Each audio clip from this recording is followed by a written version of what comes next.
Nah ini nih, mau saya mau seperti ini, seperti beliau nih Ustadz Junaidi gitu. Jadi suaranya mantep lah, enak didengar gitu. Iya, Masya Allah ya. Iya, gitu. Makanya harus belajar Qori. Iya, gitu. Mumpung bentar lagi kan bulan Ramadan ya. Iya. Iya. Saya pernah dengar katanya ada 3 hal selain makan dan minum nih. Ada 3 hal yang tidak boleh dikerjakan sama orang yang berpuasa. Selain makan dan minum. Selain makan dan minum. Apa aja, Pak? Yang pertama bakar petasan. Yang kedua mandi di siang hari. Waduh. Yang ketiga nongkrong. 3 hal itu nggak boleh katanya sama dikerjakan sama orang yang sedang berpuasa di bulan Ramadan. Oh bisa? Iya lah. Itu kalau apa tadi bakar petasan? Iya.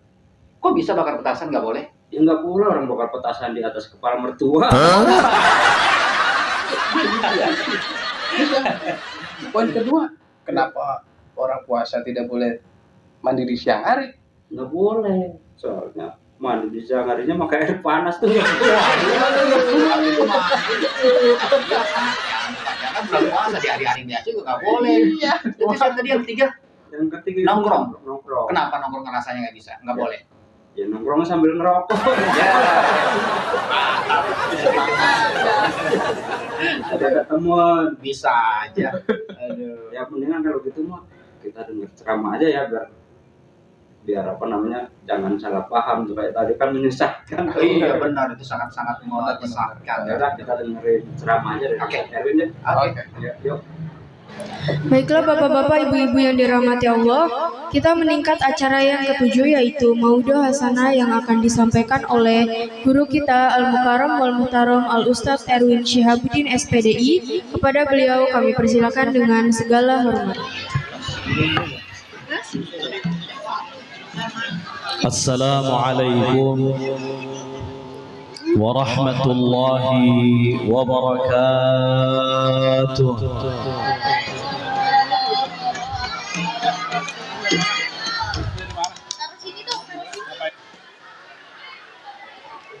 Alhamdulillah nahmaduhu wa nasta'inuhu wa nastaghfiruh wa na'udzu billahi min shururi anfusina wa min sayyiati a'malina man yahdihillahu fala mudilla lahu wa man yudlil fala hadiya lahu. أشهد أن لا إله إلا الله وحده لا شريك له وأشهد أن سيدنا ونبينا محمدا Yesus lubak ini hanu ngobrol. Halo. Ini makanya panitia punten koreksi sedikit. Untuk kedepannya yang di depan panggung itu bapak-bapak. Lain barudak laleutik. Karena menurut ilmu psikologi konsentrasi manusia itu sangat bergantung juga dengan usia. Anak-anak itu bisa bertahan diam duduk paling 10 menit. Setelah itu harus ada lagi kalibrasi, harus ada lagi penyegaran. Ini anak-anak duduk dari habis isya. Ya. Otomatis sekarang sudah error. Sudah tidak konsentrasi lagi. Bapak-bapak nah di jero masjid. Halo? Anu pahareup-hareup bae ini ngerti bahasa Sunda enggak? Yang berhadap-hadapan saja dengan penceramah belum tentu faham, belum tentu ngerti, belum tentu hafal, apalagi yang di dalam tenyele-nyele acan penceramah. Sigana isukan pageto kapang ijeng abdi moal apal-apal acan disangka nama tukang ojek. Da emang pantas pengurus. Halo, ini anak-anakku siap dengerin ceramah nggak? Ini kalau ribut terus 5 menit selesai.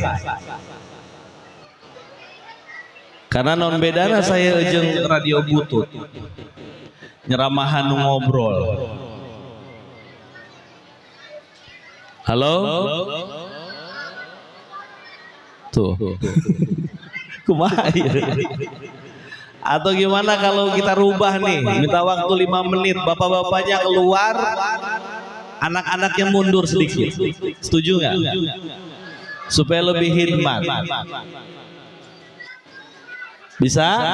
Sok mangga bapak-bapak dengan segala hormat, kopinya dibawa, rokoknya dibawa, kuenya dibawa. Kita kumpul di sini. Anak-anaknya mundur sedikit, ibu-ibu mundur sedikit, ibu, punten. Ayo mundur sedikit.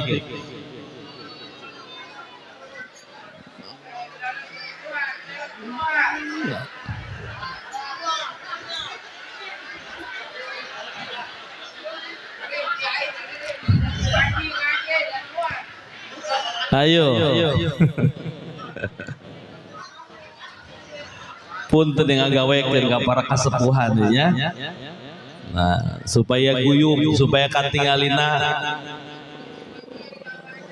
rapih gitu.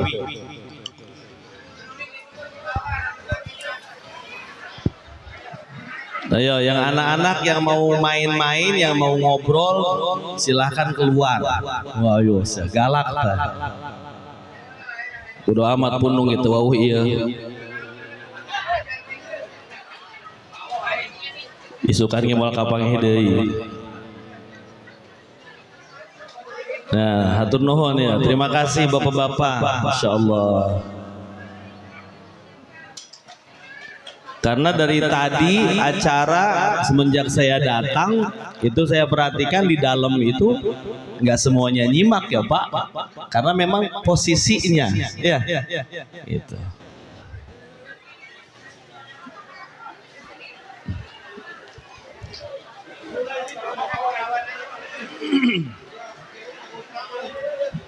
Udah siap? Ini anak-anak siap? Kalau anak-anak ngobrol berisik, setuju nggak kalau kita naik ke panggung? Ditunjuk, suruh naik ke panggung, jawab pertanyaan. Ayo siap. Jauh-jauh manggil penceramah mahal-mahal. Berikan di DPN acan. Itu didengekeun. Baik, sudah siap? Ya, tidak ngobrol ya. Tidak ngobrol. Ibu-ibunya juga sama. Ya. Wa ashhadu anna sayyidana wa nabiyyana Muhammadan. Halo? Iya maca sholawat pe berat. Ya. Dalam sebuah hadis Nabi disebutkan bahwa raghima anfu rajulin dzukirtu indahu wa lam yusalli alayya. Silahkan dibaca di dalam kitab Durratun Nasihin. Teboga kitabna datang ke guru-guru orang. Barogaeun pasti ari santri mah.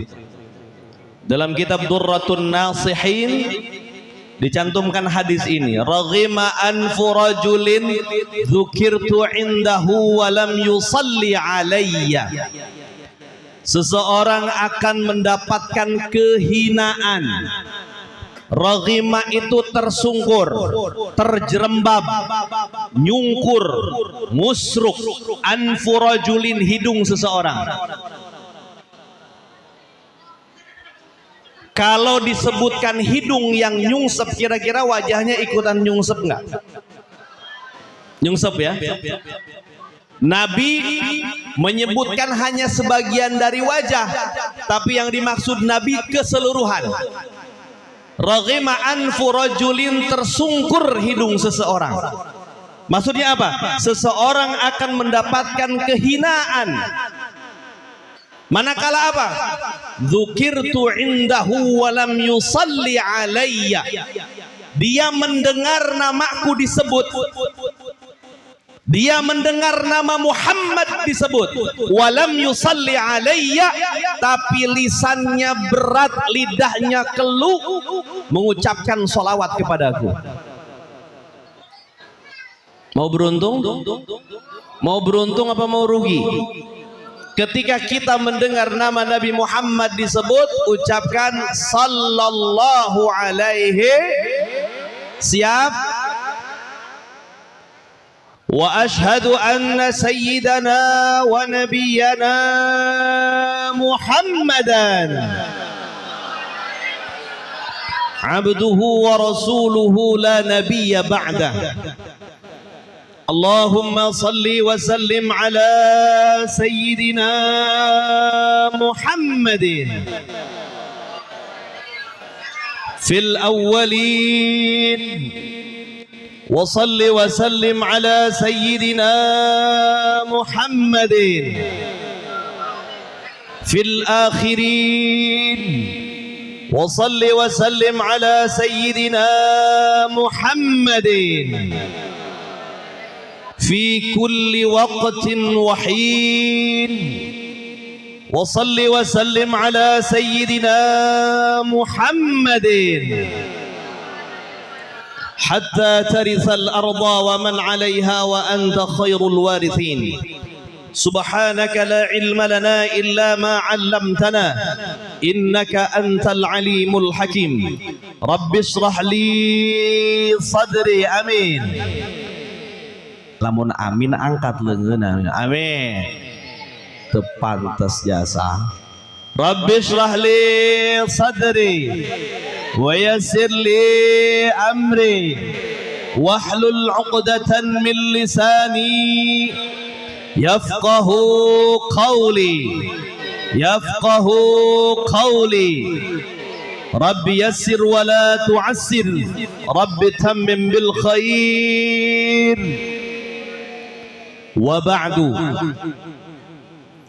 فقد قال الله تعالى في كتابه الكريم أعوذ بالله السميع العليم من الشيطان الرجيم بسم الله الرحمن الرحيم رب اجعلني مقيم الصلاة ومن ذريتي ربنا وتقبل دعاء. وقال النبي صلى الله عليه وسلم ما نهيتكم عنه فاجتنبوه وما أمرتكم به فأتوا منه ما استطعتم فإنما أهلك الذين من قبلكم كثرة مسائلهم واختلافهم على أنبيائهم. صدق الله العظيم وصدق رسوله النبي الحبيب الكريم ونحن على ذلك من الشاهدين والشاكرين والحمد لله رب العالمين. Hadirin wal hadirat rahimakumullah, yang sama-sama kita muliakan Ketua DKM Masjid Jami' As-Sabar Ustadz Muhammad Cecep beserta seluruh jajaran pengurus DKM Masjid As-Sabar. Kita doakan mudah-mudahan Allah Subhanahu wa taala senantiasa berikan kekuatan, keistiqamahan untuk terus bisa memakmurkan masjid yang kita cintai ini. Amin ya rabbal Yang sama-sama kita hormati guru kita yang tadi sudah melantunkan ayat suci Al-Qur'annya yang begitu merdu luar biasa. Sigana hiji-hijina di dia. Benar. Aya loba di dia. Alhamdulillah. Mudah-mudahan kaharepna bisa ayat 100 orang nu bisa gitu. Mun bisa mah kabeh jadi qori. Kita doakan mudah-mudahan qori kita Ustadz Junaidi SPDI. Mudah-mudahan Allah Subhanahu wa taala berkahkan kehidupannya dengan Al-Qur'an. Yang sama-sama kita muliakan Ketua RW Bapak Dedi Sutrisno, Ketua RT 01 sampai 08, Ketua RW 06, dan Ketua RT 12 dan 13 RW 04. Tidak lupa yang sama-sama kita muliakan dan yang saya banggakan, Ketua Panitia peringatan Isra wal Mi'raj baginda Nabi besar Muhammad sallallahu alaihi wasallam, Bapak Ari Yulianto beserta seluruh jajaran panitia. Kita doakan mudah-mudahan segala jerih payahnya Allah balas dengan pahala berlipat ganda.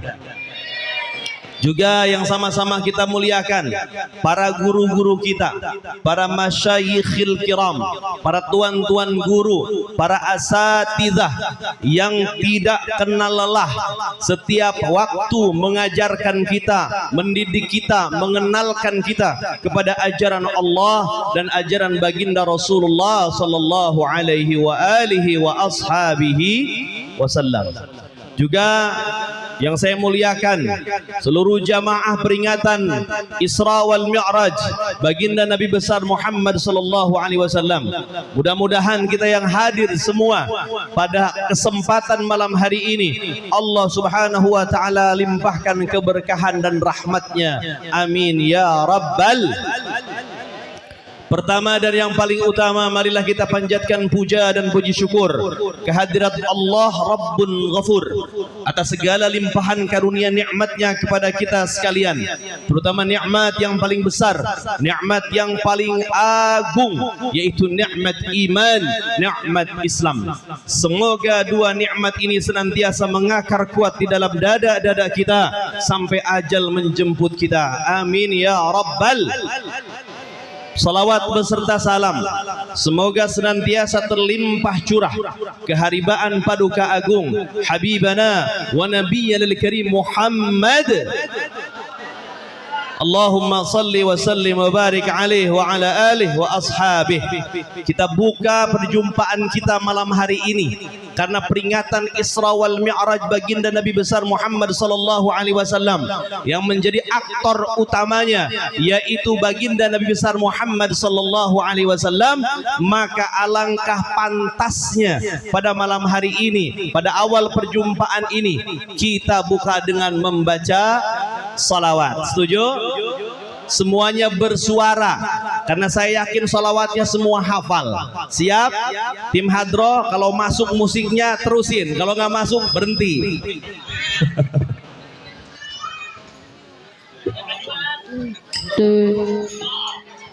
Salatullah salamullah ala taha rasulillah. Salatullah salamullah ala yasin habibillah. Bareng-bareng salatullah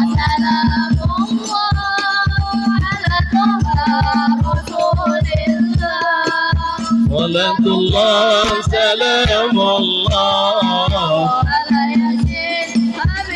Sekali lagi salatullah. Semua ibu-ibu yang di belakang jangan malu baca salawat. Salatullah salamullah ala yasin Allahumma barik lana fi Rajab wa Sha'ban.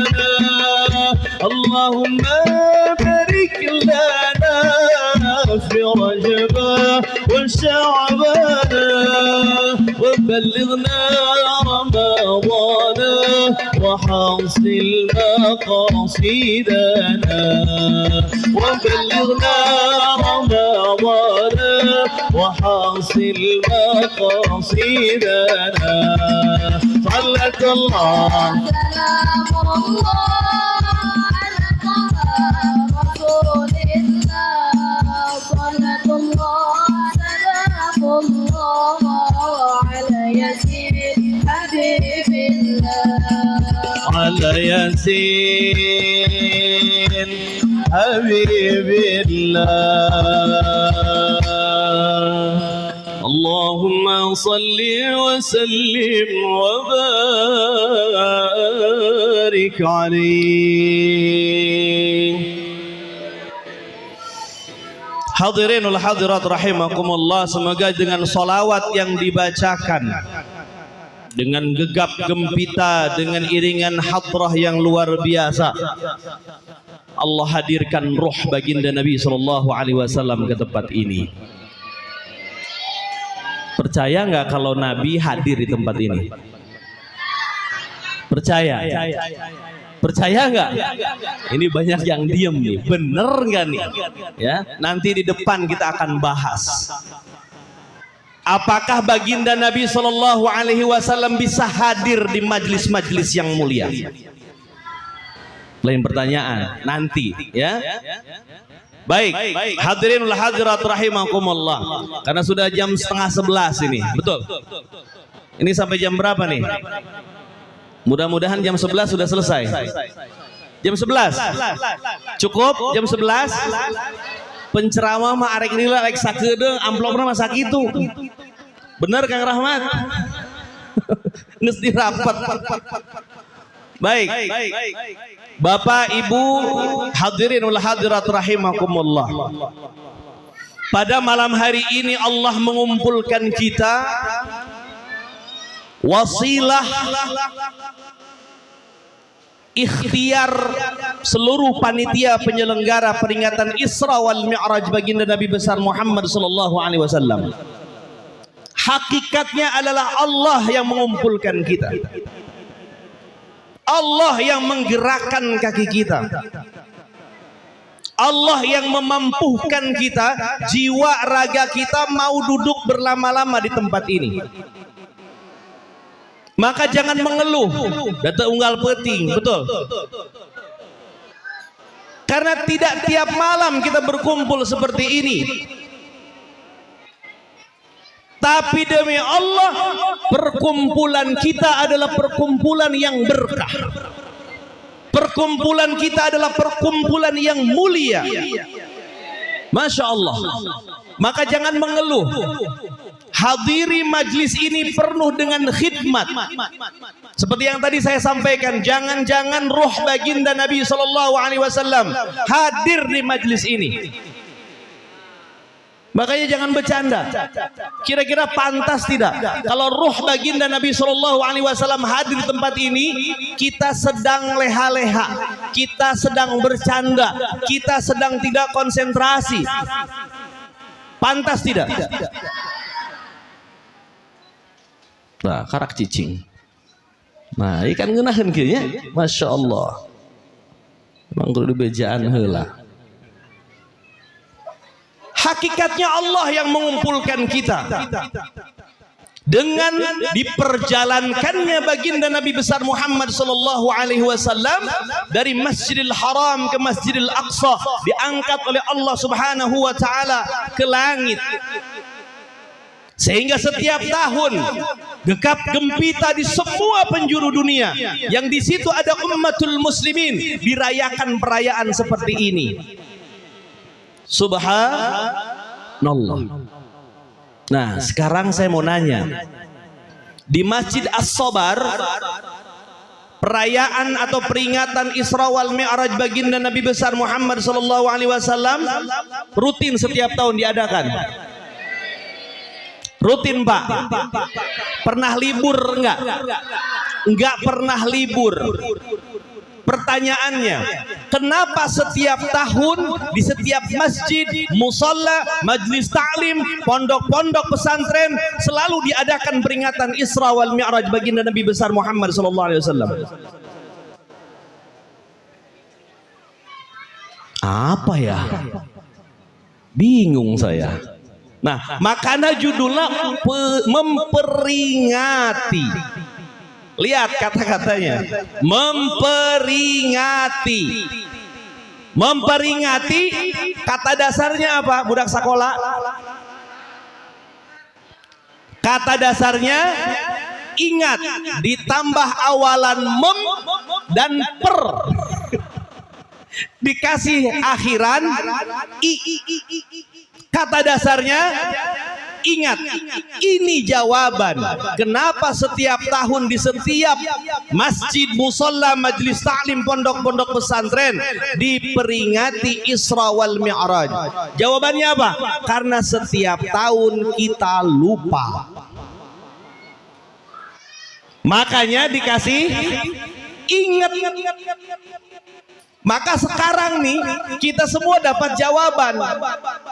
Kalau ada orang yang nggak suka dengan peringatan Isra wal Mi'raj ini, kemudian protes.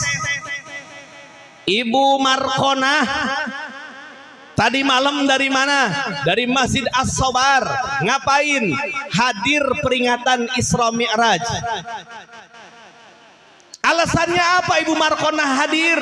Kan itu tidak diajarkan Nabi. Karena Nabi nggak pernah ngadain Isra Mi'raj.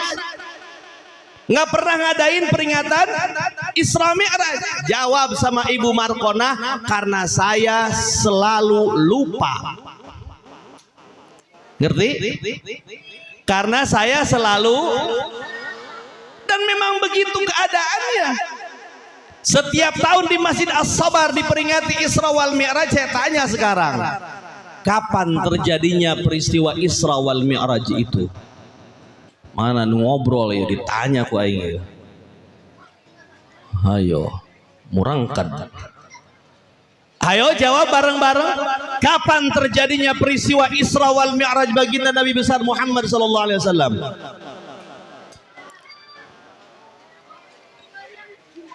Ayo. Rek kabur mana? Tanggal berapa? Jawab. Kalau bisa jawab dikasih hadiah sama Kang Rahmat. Embung yang beri hadiah. Tekor. Tanggal berapa?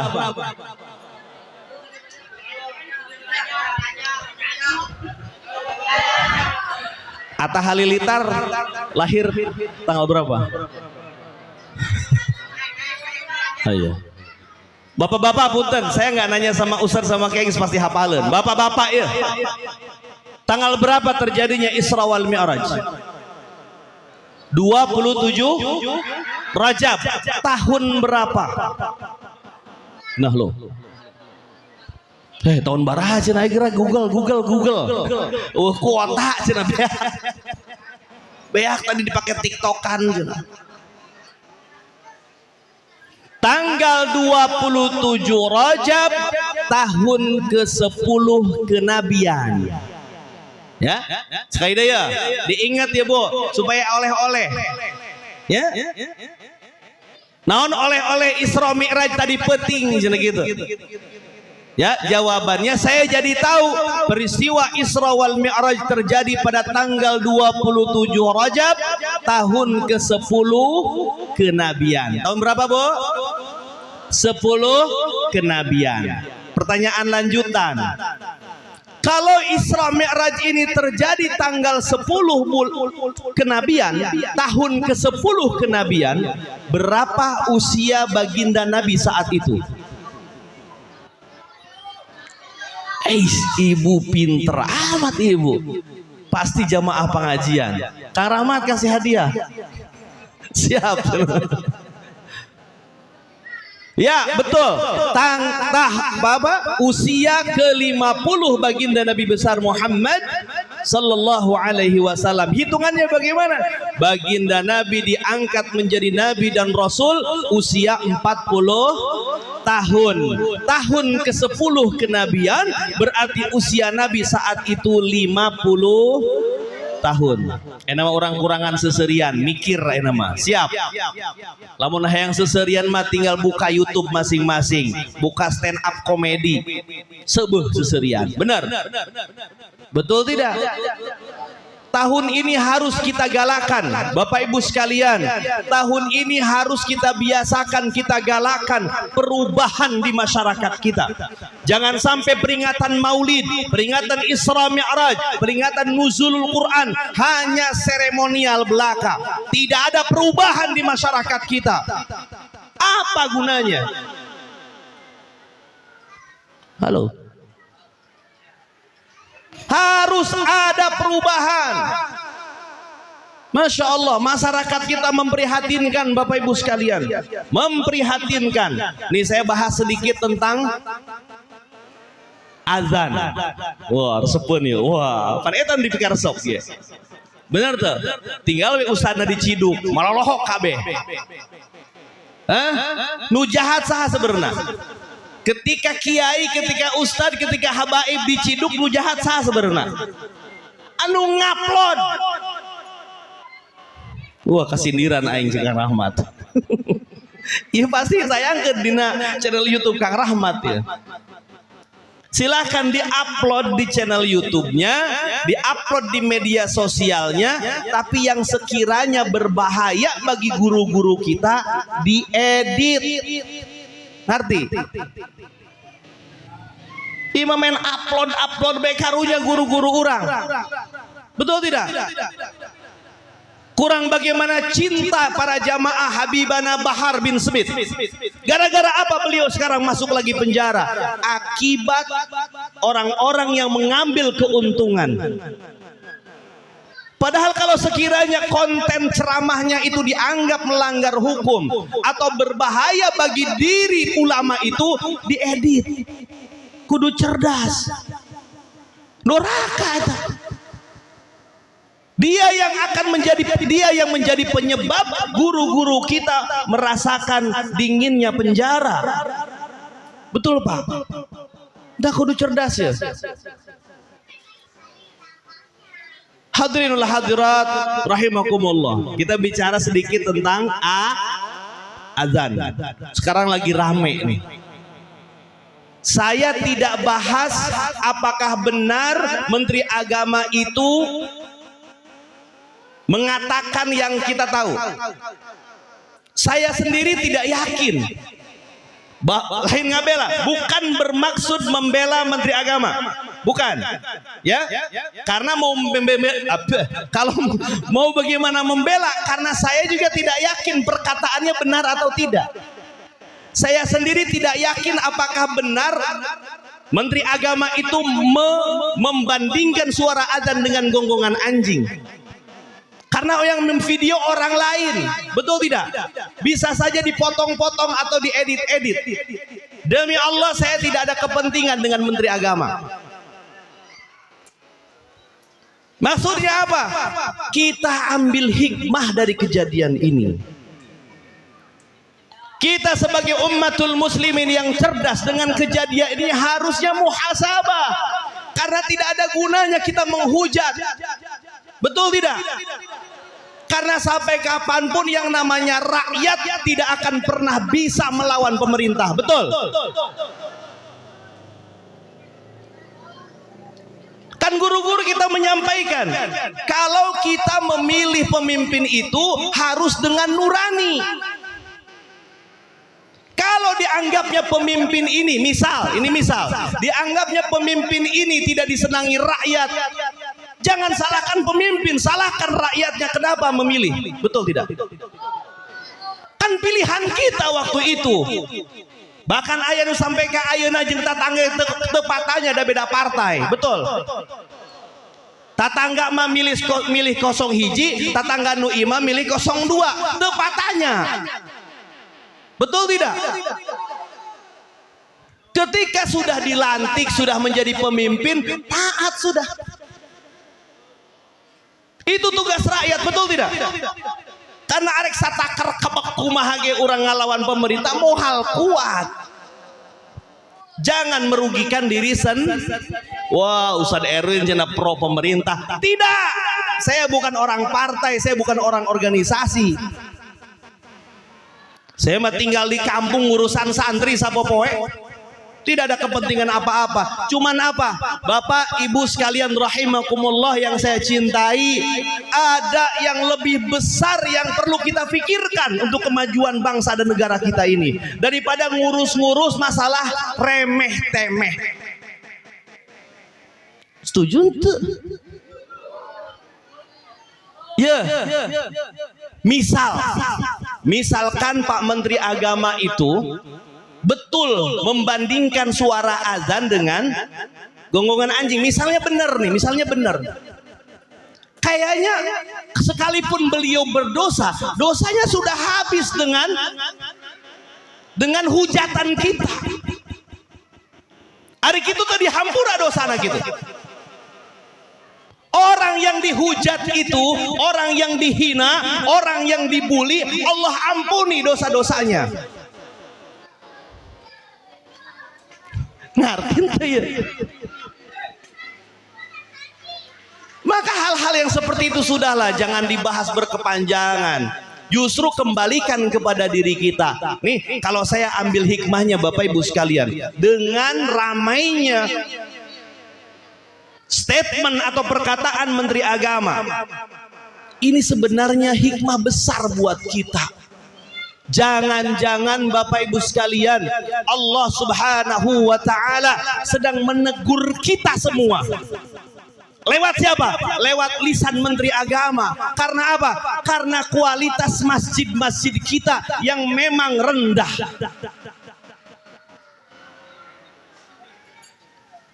Menteri Agama mengkritik azan, atau wajar dikritik. Sekalipun dikritik itu wajar. Kita lihat masjid-masjid kita, Masya Allah,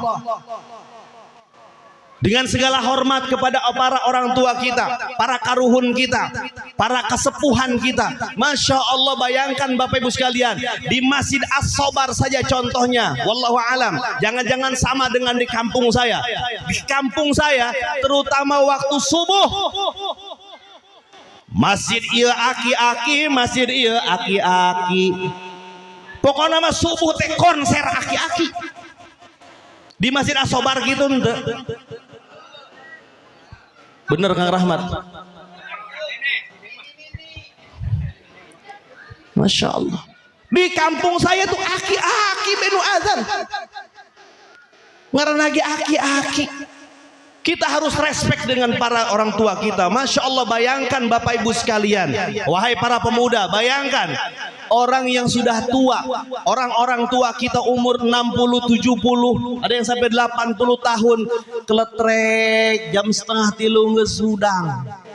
Bari hujan ngari rincik, matang geus teu awas, lempang ge masih dikenaun geus kudu dituduhan ku itek. Masya Allah, ketrek kamana? Ka masjid. Barudak nu ngora, jelema-jelema ngalora molor kabeh. Kadang-kadang subuh dari di kodok.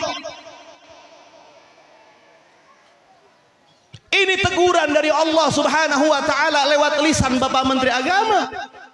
Karena memang begitulah keadaan masjid-masjid kita, mengkhawatirkan. Nu azan kolot-kolot urang bae, nu ngarora ka mana? Kadang-kadang DKM masjidnya nih terlalu overacting. Anak-anak kita megang mic dikit aja dimarahin.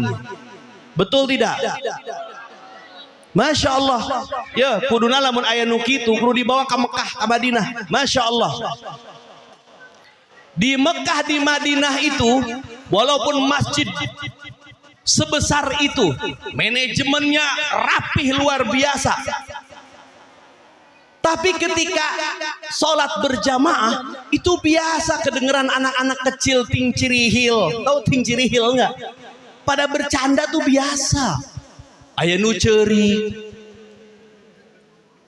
Itu hal yang biasa. Nggak ada askar yang marahin anak-anak kecil yang main di masjid. Tidak ada. Jangan overacting. Justru mereka lah yang akan menjadi penerus. Halo.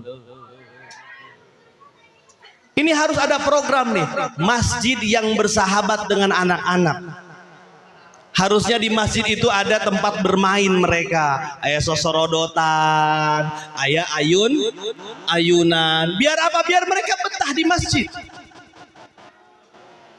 Halo.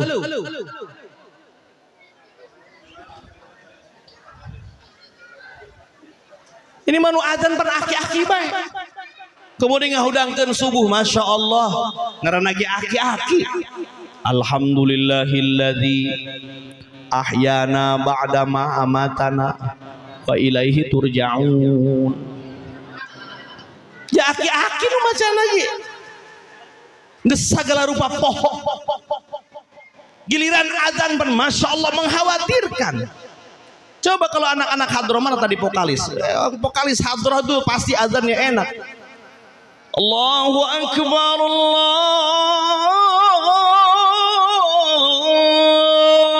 Akbar. Di Masjid As-Sobar gitu, coba. Ganti orang tua kita, biarkan mereka tenang di masjid.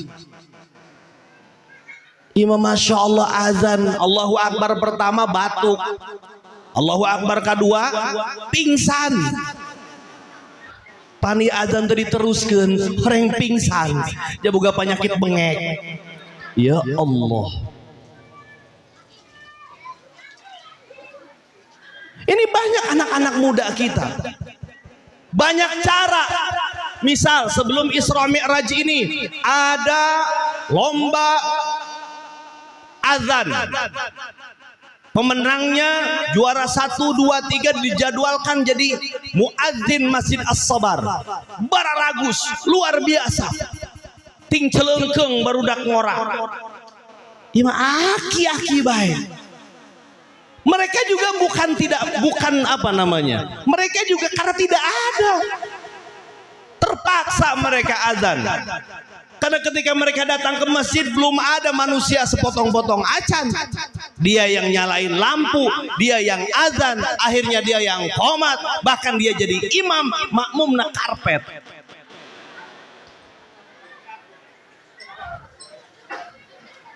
Masya Allah. Mengkhawatirkan. Kita ambil hikmah dari kejadian ini. Yuk kita rubah manajemen masjid, dijadwalkan. Ini kita doakan mudah-mudahan masjid kita cepat selesai. Tapi segini juga udah bagus. Berarti masjid duitnya loba ya.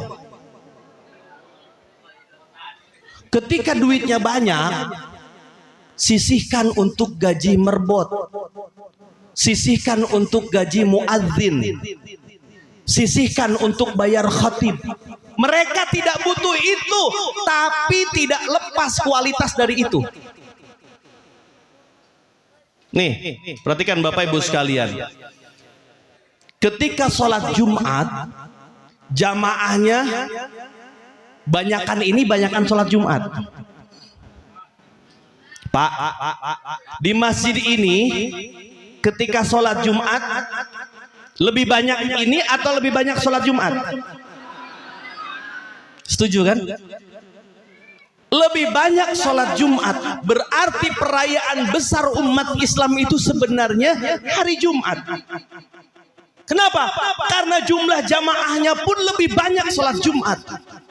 Saya pikir sholat Jumat sampai sini Pak Rahmat ya? Sampai keluar. Iya mah loba ge emak-emak. Di jero bapak-bapak setengahnya acan masjid. Tapi ketika hari Jumat, bapak-bapak kaum laki-laki penuh di masjid ini. Tapi kunaon di masjid sholat Jumat tuh make sound system acan. Kekeh bae make toa ngerebek.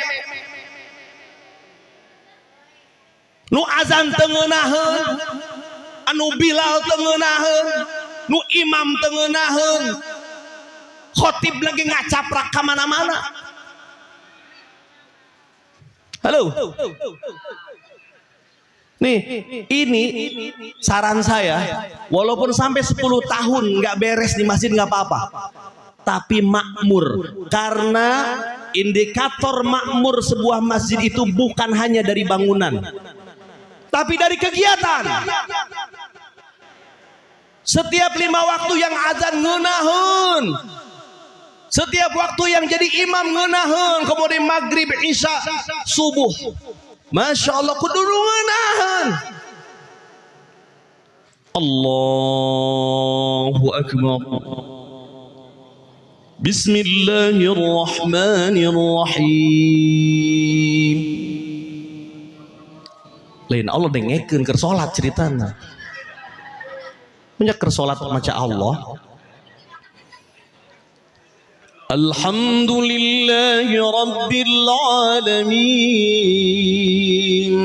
Ar-Rahmanir Rahim. مالك يوم الدين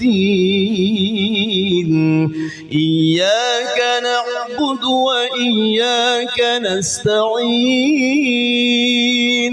اهدنا الصراط المستقيم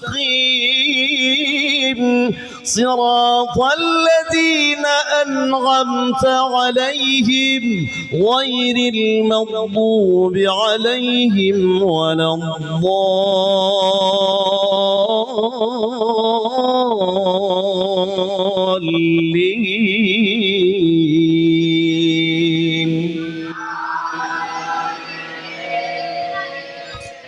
Saya yakin ada yang bisa seperti itu jadi imam di sini. Kalaupun seperumahan Rajek Mulia Residen tidak ada, saya yakin masjid mampu bayar imam yang sehebat itu, bahkan lebih dari itu. Ngebangun ini ratusan juta bisa, bahkan sudah miliaran ini, sudah sampai miliar ini Kang Rahmat, betul tidak? Yes, kalau sampai selesai, betul tidak? Berarti masjid punya dana untuk apa? Untuk memilih muadzin, memilih imam, memilih khatib. Bapak Ibu pernah ke Masjid Jogokarian? Itu masjid viral, Pak. Masjid imam gedean iya. Masih gedean ini, Pak, Bu, Masjid Jogokarian itu. Sederhana masjidnya, tidak mewah, tidak. Mungkin kalau masjid ini jadi lebih mewah ini daripada Jogokarian. Masjidnya kecil tapi makmur, imamnya bagus-bagus, muadzinnya bagus-bagus, dananya terkelola dengan baik. Imam di mana-mana masjid pan bangga dengan saldo. Kok kayaknya mah diajakan mikir gua ini ya. Bodo amat, teresep. Tadi onang itu dan naon aing mah. Lu bakene udah ikan ngondang. Mikir ayo. Cari imam-imam yang berkualitas, para hafiz Quran. Nah, Ustadz di sini susah nyari orang yang bisa baca Quran. Nah, makanya kita harus ada program masjid ini. Program untuk mencetak para hafizah. Ya, halo. Di sekolahan mana diajar adzan henteu? Bisa adzan di pengajian, bisa adzan di pesantren, betul? Di sini ada yang hafal Quran. Di sekolahan mual bisa hafal Quran. Bisa hafal Quran di pesantren. Masya Allah, di pesantren saya ada anak kelas 6 SD sekarang sudah 15 juz.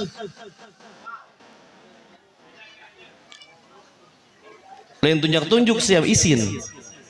Kolot-kolot juz amma kita hafal. Sarua di kolot lagi gitu. Malaikat sampai tuh kudu nungguan namun main salat. Geus pasti ya. Lamun teu kuliah kulhu ya. Kalau malaikat itu bawa buku catatan, itu sebelum dia sholat sudah dicatat duluan. Ngopi heula beus lah, geus beda pasti eta. Wala ana wala antum lakum dinukum wala dhalin. Maca kuliah we pabeul. Masya Allah. Sekarang di pesantren saya ada program, ya, kita menemukan metode Stephen namanya. Metode Stephen itu metode karakter otak. Jadi anak-anak yang masuk pesantren saya itu langsung di-scan tangannya. Jari 10 jari sidik jarinya di-scan sehingga ketahuan dia otak yang paling dominannya bagian mana. Apakah dia sensing, apakah dia thinking, apakah intuiting, apa feeling atau insting. Dengan ketahuan seperti itu kita bisa menentukan si anak ini bagaimana cara menghafal Al-Qur'annya. Insyaallah. Penemunya orang Indonesia. Ini sekampung sama qori kita, guru kita. Sekampung sama Ustadz Junaidi. Beliau orang Madura. Dan sekarang metode itu sudah diakui dunia. Namanya metode Stephen. Misalkan si anak ini sensing. Orang yang mesin kecerdasannya sensing, dia sebelum menghafal ada kalibrasi khusus. Cara menghafalnya seperti ini. Gitu ya. Maka ketika dia menghafal 30 menit satu halaman. Bahkan saya sekarang ada uji coba di pesantren kita. Kita padukan metode Stephen dengan metode Al-Jazi. Metode Al-Jazi itu menghafal Al-Quran selancar, semutkin baca surah Al-Fatihah. Dan hanya 10 bulan. 30 juz. Halo. Jangan wow doang. Kapan kamu diwawin sama orang? Kita tuh kebanyakan bangga dengan orang lain. Luar biasa hebat ya. Sementara dia lupa menunjuk dirinya sendiri. Kapan dia jadi orang hebat? Kebanyakan orang itu puas dengan jadi penonton. Tidak siap menjadi aktor. Insyaallah. Ibu, pengen punya anak soleh, Bu? Pengen punya anak hebat? Menurut ibu anak soleh itu gimana? Ngaranna soleh. Nurut Pak ya? Mau bagaimana anak kita nurut? Anak kita nurut kepada kita itu sangat bergantung pemahaman dia.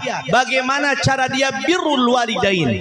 Bagaimana cara dia berbakti kepada kedua orang tuanya. Itu dibahas tuntas di pesantren, Bu. Nurut, naon deui Pak? Apalagi Pak? Heuh, eta tak kene. Hafal Quran termasuk ciri soleh nggak? Termasuk tidak? Salah tadi bener, ini salah. Ciri anak soleh itu, Bu, Pak, anak soleh itu berarti orang baik. Orang soleh itu orang baik. Ada patokan dalam agama. Yang disebut dengan orang baik itu adalah kata Nabi SAW, may yuridillahu khairan yufaqihu fiddin. Barang siapa yang Allah kehendaki dia jadi orang baik, maka dia akan difahamkan agamanya. Jadi ukuran kebaikan seseorang itu dia faham tidak ilmu agama. Sementara ketika seseorang ingin paham ilmu agama, cukup di sekolah tidak? Cukup di sekolah tidak? Tidak, kudu di pesantren. Di pesantren ke. Ini banyak orang yang ketakutan orang tuanya nih. Orang tua yang ketakutan anaknya di pondok pesantren. Salah satunya apa ketakutan orang tua? Takut nggak bisa kerja. Betul. Masya Allah. Padahal yang namanya santri itu sekarang di pesantren kita pun ada ijazah, Pak. 2 ijazahnya. Ada ijazah pesantren, ada ijazah sekolah. Walaupun kita tidak dorong anak santri kita menjadi pekerja, kita dorong mereka menjadi orang yang banyak uang tapi nggak capek. Halo, emang bisa? Lihat guru-guru kita, Masya Allah, para alimil ulama di setiap kampung yang kaya itu, yang paling kaya itu pasti ulamanya, betul. Ini menunjukkan bahwa seseorang yang memiliki ilmu agama, Allah cukupkan kehidupannya, Allah lebihkan hartanya, bahkan melebihi orang yang kaya raya. Ini kita banyak yang nggak percaya. Selalu kita berpatokan bahwa kalau anak kita mau jadi orang kaya harus kerja, punya jabatan tinggi. Betul. Masya Allah. Jadi santri itu segala bisa, Pak. Masya Allah. Ini berulang-ulang di forum di sini ya. Saya motivasi jamaah semua untuk memasukkan anaknya ke pondok pesantren. Tidak di pesantren, minimal rajin ke pengajian di sini. Banyak guru-guru kita, banyak asatidz di sini, ya. Masya Allah. Karena itu yang membentuk masyarakat kita. Di mana tadi? Hadirinul hadirat rahimakumullah, dari toa masjid ya, dari azan. Sudah berhenti menghujat, kita rubah pola kita. Perbaiki kualitas masjid kita. Setuju, Pak? Ini biarin pembangunannya agak lambat juga nggak apa-apa. Yang penting manajemen masjidnya harus bersih gitu ya. Betul nggak? Kamar mandinya teu barau hangser gitu. Iya, Masya Allah, arek acara rajaban aing mah kiih ge paur. Paur naon? Paur aya nu buka aing keur kiih. Pantona make kuncina make naon? Make konblok. Allah karim. Aing meuli kunci sabaraha duit, suep. Koret-koret ting sia.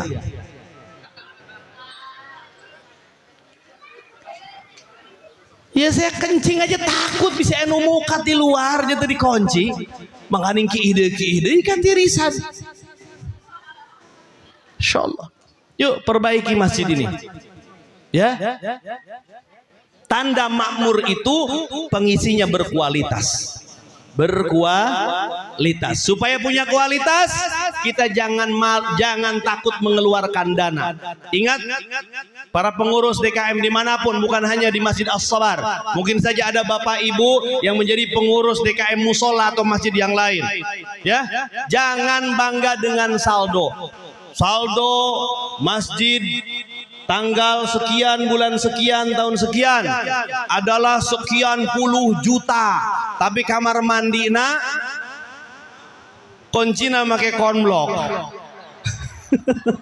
Di ditu lain Masya Allah. Jadi mah wajar ke bangun jalannya. Sedang proses pembangunan, gampang atau nanti dibeliin kunci yang mahal ya. Insya Allah. Hadirin wal hadirat rahimakumullah. Isra Mi'raj terjadi pada tanggal 27 Rajab tahun ke-10 kenabian. Bapak Ibu sekalian rahimakumullah, kita masuk ke bulan Rajab nih, ke pembahasan Rajab. Tahun ke-10 kenabian oleh para ulama disebut dengan Amul Huzn. Apa, Bu? Naon? Arek hampir benar tapi masih kena salah. Apa, Bu? Hah? Amul Huzn. Am itu tahun, huzn itu kesedihan. Isra wal Mi'raj baginda Nabi sallallahu alaihi wasallam terjadi di tahun kesedihan. Kenapa sebabnya disebut tahun kesedihan? Setidaknya ada 3 kejadian yang membuat hati baginda Nabi sallallahu alaihi wasallam bersedih luar biasa. Bapak Ibu, baginda Nabi itu yang namanya sedih udah biasa. Dari mulai kecil beliau sudah biasa susah sampai beliau wafat. Ini pelajaran buat kita semua. Kita memalu sama Rasulullah SAW. Kita pengen masuk surga sederajat dengan Nabi, satu surga dengan Nabi SAW. Tapi kalau ditanya apa yang sudah kita lakukan sehingga kita pantas bersama-sama dengan Nabi dalam surga, buka isin orang mah. Baginda Nabi itu dari semenjak kecil sampai dengan beliau wafat, beliau sibuk, beliau sedih, beliau susah. Tapi di tahun ke-10 kenabian ini baginda Nabi SAW merasakan kesedihan yang luar biasa. Apa yang menyebabkan baginda Nabi ini sedih luar biasa? Satu, nah, ya supaya ingat ya. Satu, wafatnya istri tercinta beliau Sayyidatina Khadijatul Kubra. Coba diulang. Wafat Sayyidatina Khadijatul Kubra. Nyebutnya sing bagus, nyebutnya yang pantas, Siti Khadijah. Ya ngangaranan budak bagus-bagus Siti Khadijah. Di kampung saya Siti Khadijah bagus, nama istri Nabi SAW. Panggilannya kacau, Ijot.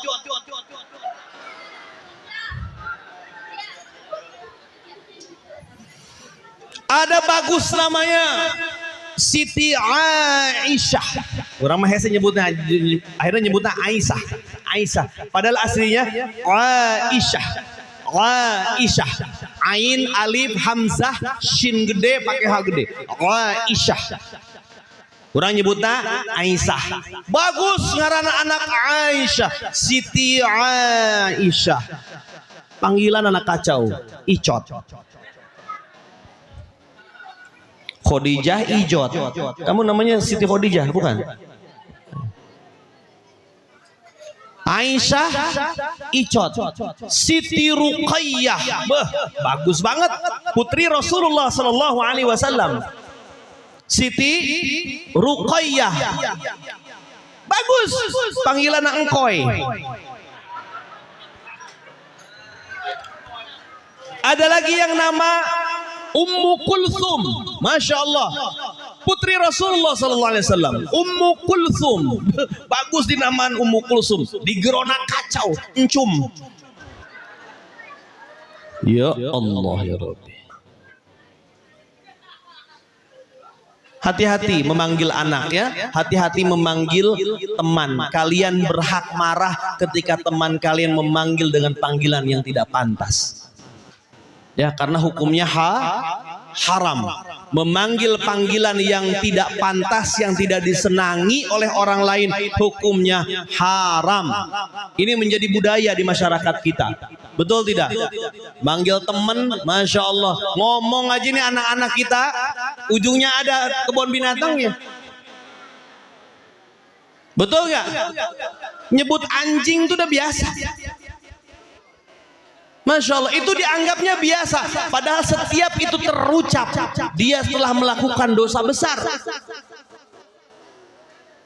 Dia dilaknat oleh Allah Subhanahu wa Ta'ala karena nasnya jelas dalam Al-Quranul Karim.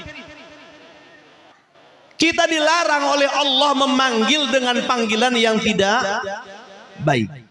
Baik, kita lanjutkan. Sayyidatina Khadijatul Kubra. Ini istri pertama baginda Nabi SAW. Di tahun ke-10 kenabian ini beliau wafat. Wafat. Wafatnya kenapa? Nih, kita tahu Bapak Ibu sekalian, Sayyidatina Khadijatul Kubra merupakan wanita yang terhormat. Beliau sebelum menikah dengan baginda Nabi SAW adalah wanita yang terhormat, saudagar kaya. Bahkan diceritakan dalam sirah Nabawi, saking kayanya Sayyidatina Khadijah, ketika barang dagangannya berangkat ke tempat beliau jualan, gitu ya, itu rombongan konvoi membawa barang dagangan Sayyidatina Khadijah, itu layaknya orang yang akan berperang. Ribuan orang konvoi bawa barang dagangan Sayyidatina Khadijah. Bayangkan, kita mau dagang paling banter satu lospak, bener nggak? Sayyidatina Khadijah itu kalau mau dagang, Masya Allah, barang dagangannya seperti konvoi, seperti konvoinya pasukan Rusia masuk Ukraina. 60 kilo Pak, Masya Allah. Kita doakan mudah-mudahan tidak terjadi apa-apa. Kan bae mehna perang-perang bae lah. Tapi jangan sampai kita kena imbas. Terus berdoa Pak, karena berbahaya. Nih, ini politik nih, politik internasional nih. Kita jangan nganggap sepele ini Pak. Hati-hati dengan nasib kita. Ketika sampai Rusia ini terus menghancurkan menghancurkan Ukraine, sementara Ukraine ini adalah anak asuhnya NATO. NATO itu dipimpin oleh Amerika dan sekutu-sekutunya, ada Inggris, ada segala macam gerak. Ketika NATO terpancing, maka akan terjadi perang dunia ketiga, dan perang dunia ketiga itu akan terjadi nanti. Yang digunakan senjatanya apa? Nuklir. Masya Allah, menyeramkan ya. Kita berdoa kepada Allah Subhanahu wa Ta'ala, mudah-mudahan perang Rusia dengan Ukraina ini tidak menyebar kemana-mana. Kalau seandainya ditakdirkan menyebar kemana-mana, maka kuatkan iman kita. Ini sudah merupakan pertanda akhir zaman. Masya Allah, hancur dunia ini. Rusia punya 6.000 senjata nuklir. Satu nuklir saja tahun 45 bisa meluluh lantakan Hiroshima dan Nagasaki. Betul. Apalagi kalau 6.000 senjata pemusnah massal itu diluncurkan. Belum lagi dibalas oleh NATO, dibalas oleh Amerika. Perang nuklir. Na'udzubillahi min dzalik. Ketika itu terjadi Bapak Ibu sekalian, berarti saatnya sekarang kita kuatkan akidah kita. Berarti sebentar lagi Imam Mahdi akan turun. Bahkan menurut Ustadz Zulkifli Muhammad Ali, Bapak Ibu sekalian, sekarang itu Dajjal katanya sudah turun. Bukan turun, sudah keluar dari tempat di kerangkengnya. Karena ketika sahabat Nabi Shallallahu Alaihi Wasallam datang ke satu pulau yang di situ adalah tempatnya Dajjal itu, Dajjal kan ngomong. Dajjal ngomong sama sahabat Nabi itu yang terdampar di pulau itu, yang ternyata di dalamnya ada Dajjal. Siapa yang menyebut Dajjal? Rasulullah. Ketika sahabat Nabi ini pulang ke Madinah kemudian menyatakan masuk Islam, Rasulullah menyebutkan dia adalah Al-Masih Ad-Dajjal. Nabi sendiri yang menyebutkan. Dajjal itu ngomong apa? Nanya apa ke sahabat Nabi ini? Apakah kamu tahu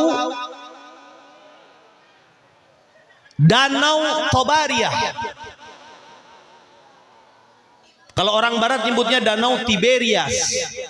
Kamu tahu Danau Tobariyah? Kata sahabat Nabi ini, ya saya tahu.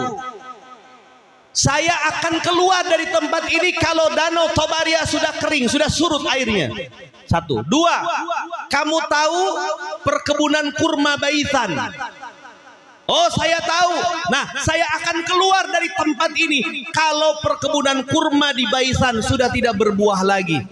Berarti dua tanda ini akan muncul berbarengan. Danau Tobariyah akan surut airnya berbarengan dengan perkebunan kurma Baitan. Perkebunan kurma Baitan sudah tidak berbuah lagi. Dan demi Allah Bapak Ibu sekalian, memang betul saat ini Danau Tobariyah sudah kering airnya.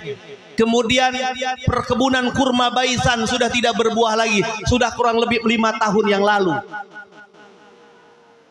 Berarti Dajjal sudah keluar. Cuman wallahu alam sekarang ada di negara mana? Karena kalau kata Nabi SAW, Dajjal itu bukan makhluk gaib. Dajjal itu makhluk seperti kita. Dia anak manusia, cuman dikutuk oleh Allah Subhanahu wa taala memiliki kemampuan sihir yang luar biasa. Karena memang sudah dicalonkan Dajjal ini menjadi fitnah akhir zaman. Masya Allah. Ketika hancur dunia ini akibat perang dunia ketiga. Karena perang dunia kedua itu tidak sedahsyat perang dunia ketiga nanti. Karena semua negara sekarang sudah mempersiapkan senjata yang luar biasa. Senjata-senjata canggih. Betul Pak? Makanya hati-hati. Kita bukan berarti harus takut, memperkuat iman kita. Yang sekarang belum bisa sholat, segera belajar sholat. Yang sekarang belum bisa baca Quran, segera belajar baca Al-Quran. Yang sekarang belum paham secara detail, secara utuh tentang ilmu tauhid, ilmu mengesahkan Allah, segera belajar. Ini makan pada susah belajarnya. Kita ngedorong anak-anak kita untuk mau ngajar, bapak-bapaknya, ibu-ibunya malas. Tapi lada mendingan ibu-ibu mah ya. Betul Bu? Di kampung saya tuh ibu-ibu kalau ngaji, Masya Allah kayak minum obat. Pagi-pagi ngaji, siang ngaji, malam ngaji. Luar biasa. Iya Bu, di sini begitu nggak Bu? Tinggal besalakina, kurus kering, teka urus. Masya Allah. Kalau di kampung saya tuh Bu, kalau pengajian ibu-ibu, Masya Allah, rajin ibu-ibu. Tapi bedegongna terobah-robah. Culangungna kasalaki terobah-robah. Gede ambekna tadikan kurang. Kata ibu-ibu di lembur abdi Pak, Bu. Masya Allah. Nah saya teliti kenapa pengajian di kampung saya kok tidak merubah keadaan ibu-ibu gitu. Masya Allah, ternyata apa? Bu, mudah-mudahan di sini mah nggak begitu ya. Di kampung saya pengajian itu banyak rutin. Sampai satu orang ibu-ibu itu punya seragam 6. Bari can lunas kabeh.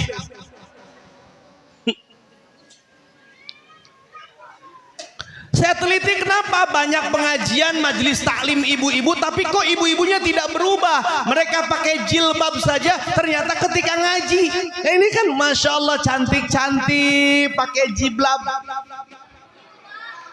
Eta pokoknya nama. Tapi saya nggak tahu ketika di rumah. Betul nggak? Jadi pakai jilbab itu sesuai dengan acara. Kalau acara pesta, oh beda jilbabnya nggak dipakai karena ngikutin artis. Karena artis-artis kalau datang ke pesta itu nggak pakai jilbab. Eta. Masya Allah. Kalau ke pesta itu, wow rambutnya depan di blow, belakang di on, blow on. Masya Allah. Kalau kesini kan, pakai kaos kaki bari haredang gitu. Eta lamun kondangan, Masya Allah roknya segini. Leheng mun bitisna teh bagus gitu ya. Leheng mun awakna bagus. Penuh bagus masih gak gitar Spanyol bener. Iya mah. Ari make baju ketat. Masya Allah. Ari banget bodas, ari beheng hidung. Hah? Kan banyak yang begitu. Wajah keibuan, bitisnya kesebelasan. Jog gede. Masya Allah. Itu di kampung saya begitu Bu. Nah saya teliti kenapa sih ibu-ibu kok nggak ada perubahan. Ngomongnya sompral. Masya Allah. Ya, ternyata apa? Ternyata pengajiannya itu bukan pengajian ternyata Bu. Itu mah majlis zikir. Kenapa saya sebut majlis zikir? Iya, mulai dari jam 8 itu sholawatan. Genep album sugan. Hah? Eleh budak hadroh mah. Kumama, Masya Allah, leheng mun ngeunaheun. Sampai jam berapa? Sampai jam 10. Baru jam 10 itu ngapa itu? Setelah sholawatan itu ngaji Yasin. Ngus Yasin tahlil. Masya Allah. Tinggal itu ibu ustazahnya dikasih waktu cuma setengah jam. Mau gimana kita bikin pinter? Halo. Makanya di sini dirubah ya. Punten ke para ustazah ya, mulai misalkan jam 8 ya oke lah, misalkan pembukaan baca Quran misalkan ya, singkat saja gitu ya. Kemudian ngaji nu bener. Diajar bacaan sholat kan diurang geus jarang. Ditalakikan bacaan sholat. Bismillahirrahmanirrahim. Ustazah sama ustazah itu diperiksa, diliatin mulut ibu-ibu monyong enggak tuh. Kalau masih monyong dikasih tahu ibu Bismillahirrahmanirrahim. Huruf ro itu enggak boleh monyong karena ro itu bukan huruf bibir, bukan huruf syafatain, tapi huruf lidah. Dhahrur ra'sil lisan, keluarnya dari pangkal punggung lidah. Ayo diulang lagi. Bismillahirrahmanirrahim. Gitu. Imam ngaji Yasin coba. Yasin wal Qur'anil Hakim innaka laminal mursalin ala siratim mustaqim tanzilal azizir rahim. Allahu akbar. Disebut ibu dari mana? Habis pengajian. Yang namanya pengajian itu ada yang dikaji. Kalau di pengajian itu dibaca Yasin, maka dikaji Yasinnya. Minimal cara bacanya. Dikasih tahu, ibu Yasin itu ya-nya 2 harokat ya. Yasin, sinnya 6 harokat. Karena jadi mad lazim harfi musbah mukhaffaf. Pernah dijelaskan gitu tuh ibu. Ya Allah, tuh pantesan Yasinnya nggak berubah-ubah. Karena itu mah majlis zikir. Betul. Dan kalau diajakin baca Quran susah, diajakin ngaji Quran susah. Misalkan ustazah ngumumin ibu-ibu minggu depan semuanya bawa Quran ya. Nanti saya tes ibu-ibu baca Qurannya satu-satu. Insya Allah minggu depan pengajian tuh bubar. Karena pengennya gitu, solawatan. Biasanya yang jadi ketua majelis salim itu yang paling banyak hafalan solawatnya. Betul nggak? Oh, karena dia punya tanggung jawab kan, saya harus datang duluan. Wah, ngesolawatan segala macam diapalkan. Nu hadir can datang keneh bae. Akhirnya ujung-ujung apa? Dia solawatan penutup tuh, karena saking kesel. Ibu-ibu sekalian, hari ini pengajian janganlah engkau lupakan, karena itu kewajiban. Karena ibu-ibu jamaah lagi paling ternyanyi nggak jawab.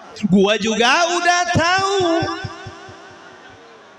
Hari ini pengajian, lo aja berangkat duluan. Gua lagi banyak cucian. Tengaji akhirnya. Mangkana nu ngaji eta bae. Si Iti, si Ita, si Ici, si Nok. Udah eta bae. Nu lain mebeh sibuk. Apalagi pengajian bapak-bapak. Bapak-bapak itu di kampung saya itu lebih sibuk daripada presiden. Tara daikeun ngaraji tara. Masya Allah. Ari anak nama dipaksa sudah ngaraji. Mainnya mata ngaji. Halo. Kenapa diam? Mikir. Merasa alhamdulillah. Tapi ngarasa ulah edan deui kena. Ayeuna eling isukan edan. Lamun eling saterusna kitu geura tobat. Hadirin wal hadirat rahimakumullah, balik lagi. Sayyidatina Khadijah, beliau wafat. Bu, wafatnya itu bukan wafat biasa. Sayyidatina Khadijah itu kaya raya, menikah dengan baginda Nabi SAW. Baginda Nabi berdakwah.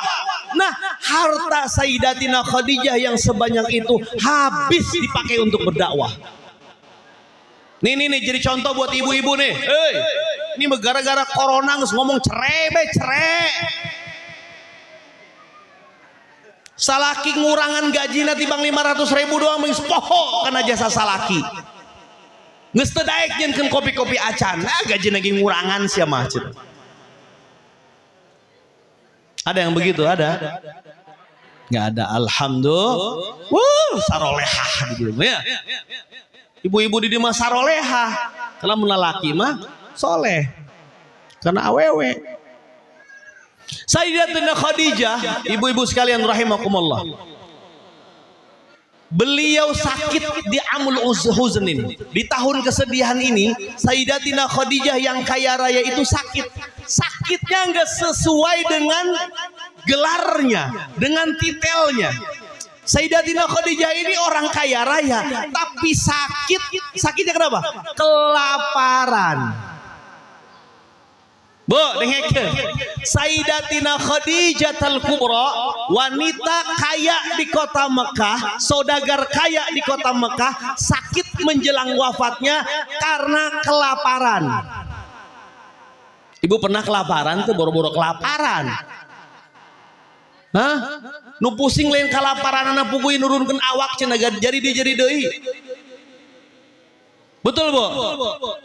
Maka jangan banyak keluh, banyaklah bersyukur kepada Allah. Sayyidatina Khadijah sakitnya karena kelaparan. Nah, ketika dalam kondisi kelaparan itu Sayyidatina Khadijah sakit sampai akhirnya sakaratul maut. Ketika Sayyidatina Khadijah sakaratul maut, baginda Nabi SAW mendampingi beliau. Apa kata baginda Nabi? Nabi yang merasakan kesedihan luar biasa. Apa kata baginda Nabi SAW? Wahai istriku, engkau adalah wanita yang kaya di kota Mekah. Tapi saat ini engkau sakit karena kelaparan. Karena hartamu habis dipakai untuk membela agama Allah. Apa kata Sayyidatina Khadijah? Dalam keadaan sakaratul maut, Sayyidatina Khadijah berkata, ya Rasulullah, aku rela hartaku habis di jalan Allah. Bahkan seandainya nanti aku wafat, kemudian tulang belulangku bisa untuk dijual, aku rela dijual di jalan Allah Subhanahu wa Ta'ala. Sayyidatina Khadijah merelakan kalau tulangnya masih laku dijual untuk membela agama Allah, beliau relakan tulangnya dijual. Akhirnya wafat. Sedih nggak baginda Nabi? Sedih nggak baginda Nabi? Sedih luar biasa karena Sayyidatina Khadijah yang menemani dakwah beliau. Satu, dua. Di tahun itu, di amul huzn itu Bapak Ibu sekalian, paman tercinta baginda Nabi SAW pun wafat. Siapa paman Nabi? Abu Talib. Bapak Ibu sekalian, dalam sejarah disebutkan ketika baginda Nabi di masa kecil sudah ditinggal ayah ibunya. Betul? Kemudian diasuhlah oleh kakek beliau bernama Abdul Muttalib. Selesai oleh Abdul Muttalib, ketika Abdul Muttalib wafat, Nabi SAW diasuh oleh paman beliau yang bernama Abu Talib. Bapak Ibu sekalian, Abu Talib ini adalah orang yang tidak begitu kaya. Orang Arab Mekah itu tidak berani menyentuh baginda Nabi SAW karena memandang Abu Talib. Karena Abu Talib anak Abdul Muttalib, pembesar Quraisy saat itu. Orang kafir Quraisy tidak ada yang berani menyentuh baginda Nabi SAW. Tapi Abu Talib wafat di tahun itu, dan wafatnya luar biasa menyedihkan Nabi. Kenapa? Karena ternyata Abu Talib wafat sebelum dia membaca 2 kalimat syahadat. Bayangkan, istri tercinta beliau wafat. Mungkin kesedihannya tidak terlalu dibandingkan dengan kesedihan ditinggal Abu Talib. Kenapa? Karena ketika Abu Talib sakaratul maut, baginda Nabi SAW ada di samping Abu Talib. Apa kata baginda Nabi? Wahai pamanku, ucapkan dua persaksian bahwa tiada Tuhan selain Allah dan aku Muhammad adalah utusan Allah. Ucapkan dua kalimat ini wahai pamanku, agar aku kelak bisa membela engkau di hari kiamat. Tapi ternyata di samping, di sebelah yang lain ada Abu-Abu, ada Abu Jahal, ada Abu Lahab. Apa kata Abu-Abu ini? Makanya hati-hati dengan orang Abu-Abu ya. Ngaku Islam tapi menjatuhkan Islam, ngaku Islam tapi menghina Islam. Hati-hati, itu orang Abu-Abu namanya. Ini kata Abu-Abu ini apa? Wahai Abu Talib, jangan engkau dengarkan apa yang dikatakan Muhammad. Apakah engkau rela mati dalam keadaan meninggalkan agama nenek moyang kita? Apakah engkau rela mati meninggalkan agama Lata, Uzza, Hubbal, Manat, Tuhan-Tuhan kita? Akhirnya Abu Talib wafat, menghembuskan nafasnya yang terakhir sebelum beliau mengucapkan dua kalimat syahadat. Padahal Abu Talib membela mati-matian dakwah baginda Nabi SAW. Baginda Nabi cinta kepada Abu Talib. Abu Talib pun cinta kepada baginda Nabi SAW. Namun sayang seribu sayang, Abu Talib wafat sementara beliau belum mengucapkan dua kalimat syahadat. Nabi sedih luar biasa. Tapi apa kata Allah? Allah tegur baginda Nabi, nggak boleh sedih berkepanjangan. Apa kata Allah dalam Al-Quran? Innaka la tahdi man ahbabta walakinna Allah yahdi man yasha.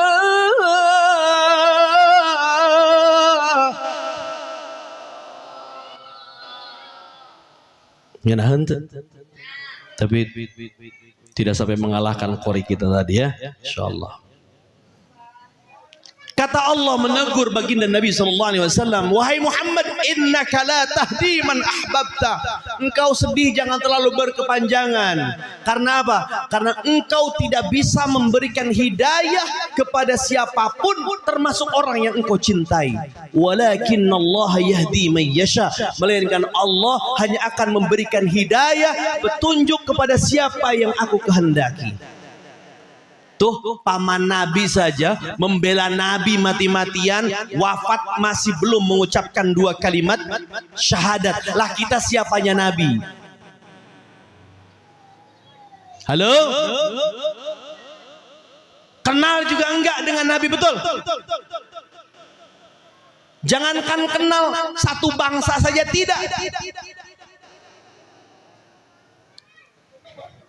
Tapi ada dalam hati kita kecintaan kepada baginda Nabi Muhammad Sallallahu Alaihi Wasallam. Ada iman, ada Islam. Makanya setiap penceramah, setiap muqaddimah selalu diucapkan puja dan puji syukur kehadirat Allah atas segala nikmatnya, terutama nikmat yang paling besar, nikmat yang paling agung, yaitu nikmat iman, nikmat Islam. Ini yang harus kita rawat.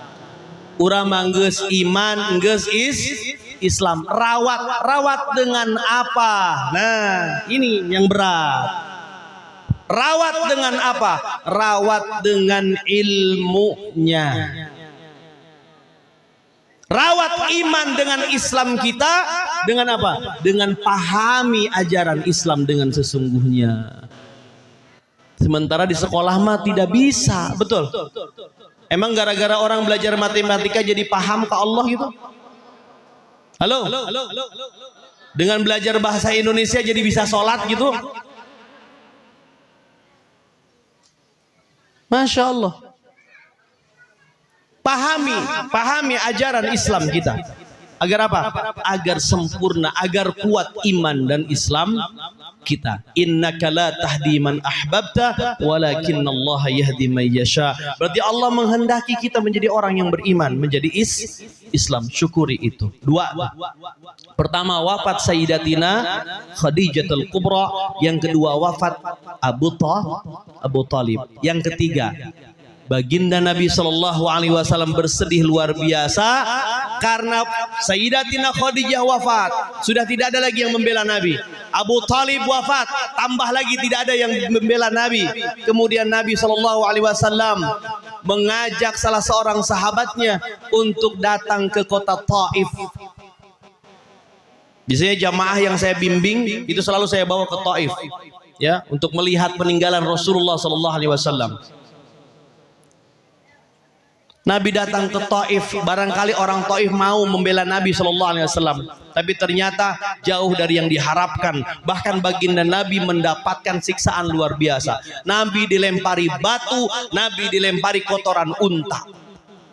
Orang Taif mengerahkan anak-anak kecil dan orang-orang gila.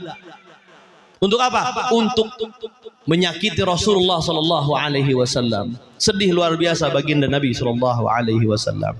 Nah, di tahun itulah untuk memberikan kegembiraan kepada baginda Nabi Shallallahu Alaihi Wasallam, baginda Nabi diberangkatkan Isra wal Mi'raj. Panjang ceritanya tentang Isra Mi'raj. Oleh-oleh baginda Nabi Isra Mi'raj itu apa? Pak, Bu, kalau oleh-oleh itu sesuatu yang ditunggu atau yang tidak ditunggu? Setiap kali orang tua kita pergi kemana, saudara kita pergi kemana, yang ditunggu apa ya? Oleh-olehnya. Nah, sholat adalah oleh-oleh Isra Mi'raj. Maka salah kalau kita menganggap bahwa sholat adalah beban. Sholat itu oleh-oleh Rasulullah Sallallahu Alaihi Wasallam Isra wal Mi'raj. Dan ini menunjukkan bahwa salat adalah ibadah yang paling utama. Perhatikan Bapak Ibu sekalian. Ketika Allah perintahkan kita puasa, Nabi dipanggil ke langit enggak? Tidak.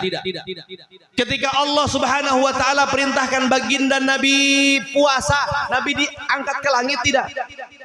Ketika Allah perintahkan Nabi zakat, Allah mengangkat Nabi tidak? Tidak, tapi lihat manakala Allah Subhanahu wa taala akan memerintahkan baginda Nabi salat, Allah angkat baginda Nabi ke atas, ke langit, ke mustawan. Bukan hanya Sidratil Muntaha. Ya, jadi Nabi melewati 7 lapis langit, kemudian di atas 7 lapis langit itu kata para ulama ada satu tempat yang namanya Sidratil Muntaha. Sidrah itu pohon bidara, muntaha itu yang menjadi pembatas. Pembatas apa? Tidak ada lagi makhluk yang bisa lewat tempat itu. Hanya siapa? Hanya baginda Nabi Muhammad Shallallahu Alaihi Wasallam. Hatta Jibril saja sampai Sidratil Muntaha. Jadi yang naik ke atas itu ke mustawan hanya Rasulullah Sallallahu Alaihi Wasallam, tanpa diantar Buraq, tanpa diantar Jibril alaihi salam. Nabi sendiri ke sana menghadap Allah Subhanahu wa taala. Ini menunjukkan kemuliaan baginda Nabi Muhammad Sallallahu Alaihi Wasallam. Dan Nabi mendapatkan perintah dari Allah salat 5 waktu. Asalnya berapa? 50. Nah, ini banyak yang ngomong, wah berarti Allah itu ingin menyusahkan kita. Na'udzubillah tsumma na'udzubillahi min dzalik. Justru awalnya Allah memberikan kita kewajiban salat 50 waktu menunjukkan kasih sayang Allah. Allah itu zat yang ingin terus dekat dengan hambanya. Tapi karena ada masukan dari Nabi Musa alaihissalam, akhirnya dikurangi menjadi 5 waktu. Kata Allah, ya udah nggak apa-apa deh. Sebenarnya aku pengen manusia itu, umat Muhammad itu dalam sehari semalam 50 kali berhadapan denganku. Ya udah, kalau memang sanggupnya 5 kali ya sudah 5. Tapi ini masya Allah banyak pengkhianat kepada Allah Subhanahu wa ta'ala. Banyak orang yang menganggap bahwa salat adalah beban. Banyak yang menganggap bahwa kewajiban salat itu hanya maghrib saja, isya hente, subuh komo. Betul nggak? Allahu Akbar. Rusaknya suatu kaum itu kita lihat sholatnya. Bagaimana dia sholatnya? Ini jangankan kita sholatnya 5 waktu. Ini banyak orang yang sepertinya orang yang rajin sholatnya saja itu belum tentu masuk surga. Betul nggak Pak? Apalagi orang yang sholatnya bolong-bolong. Dan orang menganggap bahwa sholat, meninggalkan satu waktu sholat itu biasa saja. Masya Allah, nih perhatikan. Ini bukan hanya buat anak-anak, orang tua pun karena banyak yang begitu. Masya Allah. Ini punten, saya ceritakan. Di pondok sekarang lagi pembangunan. Itu saya lihat tukang-tukangnya nggak sholat, Kang Rahmat. Nggak pada sholat. Alasannya nih, Masya Allah, luar biasa. Apa katanya? Aduh punten Pak Ustadz, kotor. Kotor. Padahal saya jelaskan, Kang, kotor itu belum tentu najis. Setiap najis pasti kotor, tapi tidak setiap kotor itu najis. Yang menghalangi sahnya sholat itu bukan kotor, tapi najis. Jelema bobolokot ku semen itu bukan najis, itu kotor. Dia tetap harus sholat. Masya Allah. Ini mah kita nggak ngapa-ngapain, cuman jadi jadi Grab gitu ya, supir Grab terus sholat. Mohon maaf, kerja di pabrik terus sholat. Masya Allah, gara-gara nungguan warung terus sholat. Masya Allah, gara-gara dagang ente sholat. Bapak ibu sekalian rahimakumullah, perhatikan, bukan hanya untuk anak-anak tapi untuk semuanya. Orang berani meninggalkan sholat, salah satunya dia tidak tahu dosanya meninggalkan sholat. Suatu hari kata baginda Nabi SAW dalam salah satu hadisnya, barang siapa, kata Nabi ini, barang siapa meninggalkan satu waktu sholat, arek maghrib kah, arek isya kah, arek subuh kah, arek zuhur kah, arek asar kah, salah satu saja waktu sholat dia tinggalkan dengan sengaja, kemudian dia qadha, diganti kan, betul tidak? Tapi tidak menghapus dosanya meninggalkan sholat satu waktu itu. Kata Nabi apa? Orang yang meninggalkan satu waktu sholat, sekalipun dia qadha, Allah Subhanahu wa ta'ala akan masukkan dia ke dalam neraka selama satu hukum. Para sahabat bertanya kepada Rasulullah sallallahu alaihi wasallam, "Ya Rasulullah, berapa lamakah satu hukum itu?" Kata baginda Nabi, satu hukum sama dengan 80 tahun. Dan ternyata Bapak Ibu sekalian, 80 tahunnya bukan 80 tahun dunia, tapi 80 tahun akhirat. Dalam Al-Quran disebutkan satu hari di akhirat sama dengan 1000 tahun dunia. Silahkan dihitung.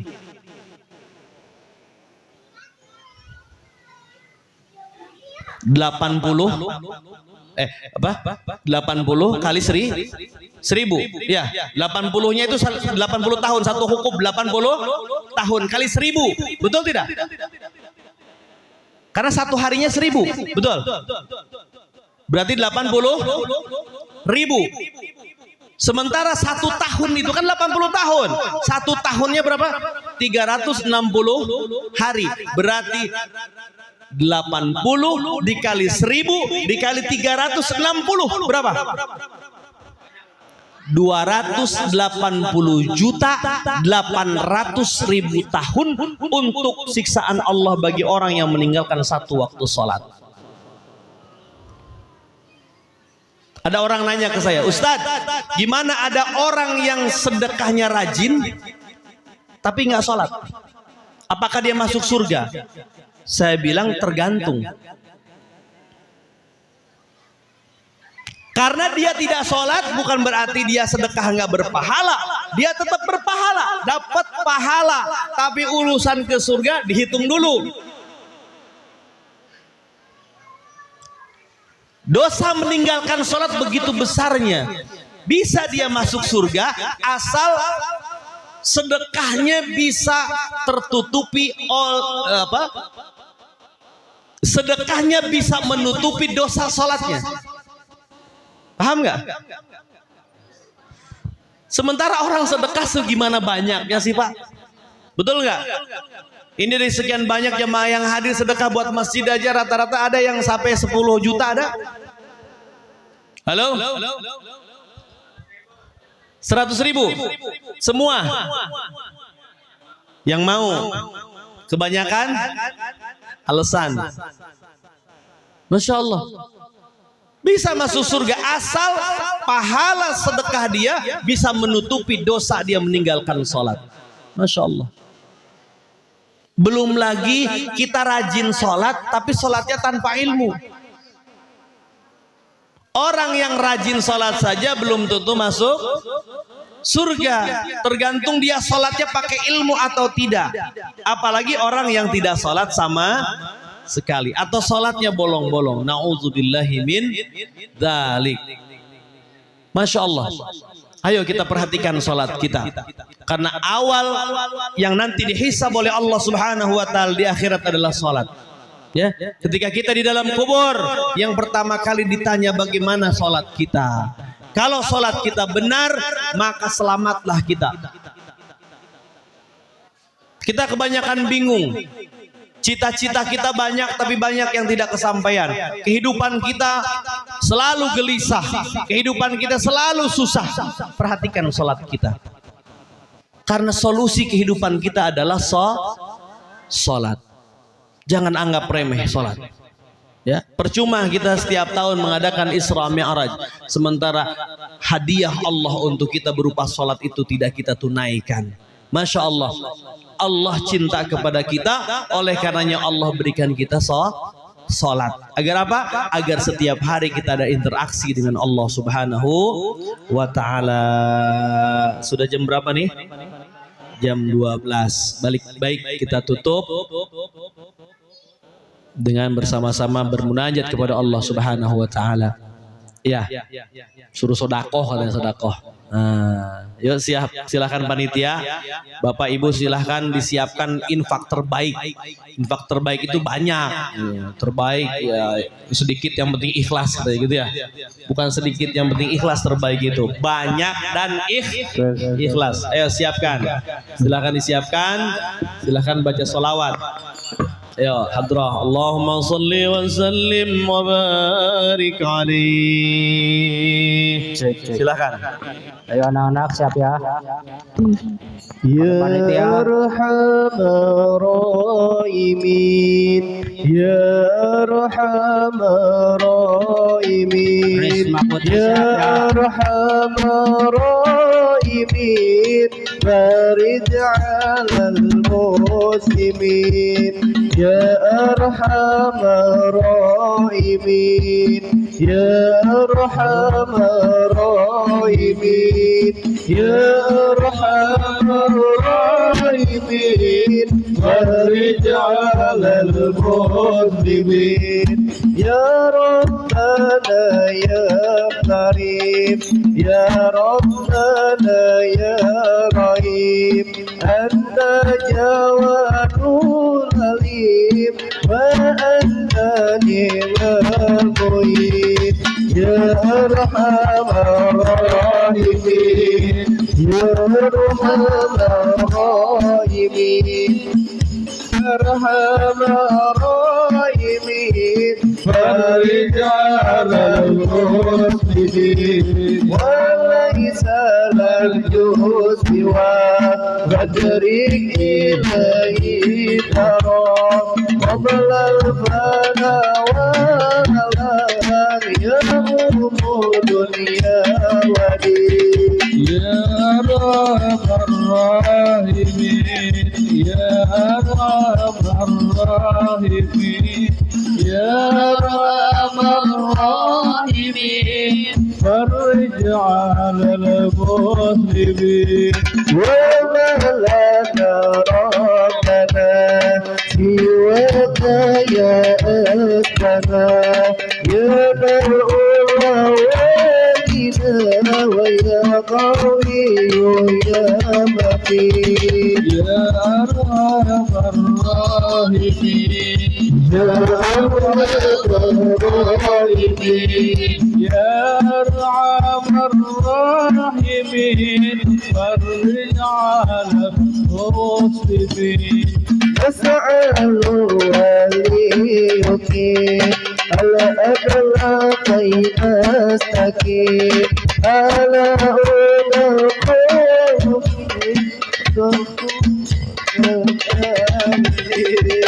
يا أرحم الراحمين يا أرحم الراحمين يا أرحم الراحمين بارك على المسلمين يا طيب يا Allahumma salli wa sallim wa barik alaih. Semoga apa yang diberikan, diinfakkan untuk masjid ini sesuai dengan janji baginda Nabi SAW, man bana masjidan fid dunya banallahu baitan fil jannah. Barang siapa yang membangun masjid di dunia, maka Allah Subhanahu wa taala bangunkan satu bangunan di dalam surganya Allah Subhanahu wa taala. Amin ya rabbal alamin. Hadirul hadirat rahimakumullah, sudah jam 12. Mudah-mudahan apa yang disampaikan, hikmah dari peringatan Isra wal Mi'raj baginda Nabi Muhammad SAW ini bisa kita laksanakan, terutama laksanakan salat yang 5 waktu. Kita perbaiki akhlak kita sesuai dengan akhlak baginda Rasulullah SAW. Sekian, terima kasih, mohon maaf. Doa. اللهم صل وسلم وبارك أجمعين آمين يا رب العالمين. بسم الله الرحمن الرحيم. حمدا شاكرين حمدا ناعمين حمدا يوافي نعمه ويكافئ مزيده. يا ربنا لك الحمد ولك الشكر كما ينبغي لجلال وجهك الكريم وعظيم سلطانك. اللهم إنا نسألك يا الله بحق اسمك العظيم الأعظم أن تنجح مطالبنا وأن تسخر لنا الملك والملكوت وأن تجري سحائب لطفك الخفي بمرادنا واقض حوائجنا يا الله يا الله يا الله. ونسألك أن تجعل قلوبنا حيا بنور معرفتك أبدا، ووفق لنا لطاعتك سرمدا، ويسر لنا أرزاقنا ويسر لنا أرزاقنا ويسر لنا أرزاقنا، وبارك لنا فيها وبارك لنا فيها وبارك لنا فيها، والطف بنا فيما قدرتها علينا يا الله يا أرحم الراحمين. اللهم اغفر لنا ذنوبنا وذنوب والدينا وارحمهم كما ربونا صغارا، ولجميع المسلمين والمسلمات والمؤمنين والمؤمنات الأحياء منهم والأموات. اللهم عصمنا من جهد البلاء ودرق الشقاء وسوء القضاء وشماتة الأعداء. اللهم إنا نعوذ بك من غلبة الدين وقهر الرجال. إلهنا نسألك أن تحفظنا وترعانا وتنظر إلينا بنظر رحمتك إنك أنت أرحم الراحمين. اللهم بارك لنا في رجب وشعبان وبلغنا رمضان. اللهم بارك لنا في رجب وشعبان وبلغنا رمضان. اللهم بارك لنا في رجب وشعبان وبلغنا رمضان. ربنا آتنا في الدنيا حسنة في الآخرة حسنة وقنا عذاب النار. الحمد لله رب العالمين، ثم السلام عليكم ورحمة الله وبركاته. Tuntas sudah acara demi acara di kesempatan malam ini di acara peringatan Isra Mi'raj Nabi Muhammad SAW. Semoga kita semua bisa mengambil hikmahnya dari peringatan Isra Mi'raj malam hari ini. Amin. Baiklah bapak-bapak, ibu-ibu yang dirahmati Allah, kami berdua selaku MC, saya Sheila Ayu Latifah. Saya Nur Aziza, mohon maaf apabila ada kata-kata yang salah. Kami berdua mohon maaf yang sebesar-besarnya. Kami akhiri. Wassalamualaikum warahmatullahi wabarakatuh.